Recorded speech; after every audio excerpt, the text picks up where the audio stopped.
మా కుటుంబానికి వారికి మెడ్రాస్ నుంచి కూడా బాగా సన్నిహితం. మేము సుమారుగా 35-40 సంవత్సరాల వినపడుతుందమ్మా 35-40 సంవత్సరాల నుంచి మేము కుటుంబాలు కలిసి ఉండేవాళ్ళం. మా నాన్నగారికి ప్రత్యేకంగా కోట శ్రీనివాసరావు గారు అంటే చాలా ఇష్టం. వాళ్ళిద్దరూ కలిపి చాలా సినిమాలు నటించారు. నాకు కోట శ్రీనివాసరావు గారితో ప్రొఫెషనల్ సాన్నిహిత్యం ఎప్పటి నుంచి అంటే రౌడీ అల్లుడులో చాలా మంచి పాత్ర చేశారు ఆయన. ఆ పాత్ర పోషించిన దగ్గర నుంచి ఆయనకి కూడా కెరీర్లో ఒక మంచిది రావడమే కాకుండా సినిమా కూడా బాగా పోయింది. ఆయనతో ఇప్పుడు చాలా టైం గడిపేవాళ్ళం.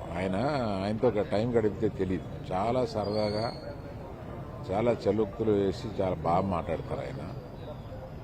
అటువంటి మా కుటుంబానికి సన్నిహితుడు.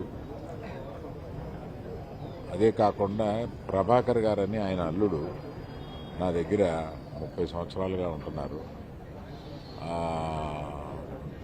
అది ఒక బంధం మాకు. అప్పుడప్పుడు ఈయన గురించి అడుగుతూ ఉంటారు. ఇవన్నీ కాకుండా వారి పర్సనాలిటీని మర్చిపోలేం. ఎప్పుడు ఆయనతోటి I look forward to spend time with. అటువంటి ఆయన ఇవాళ లేరు. ఆయన కుటుంబానికి నా ప్రగాఢ సానుభూతి తెలియజేస్తాను.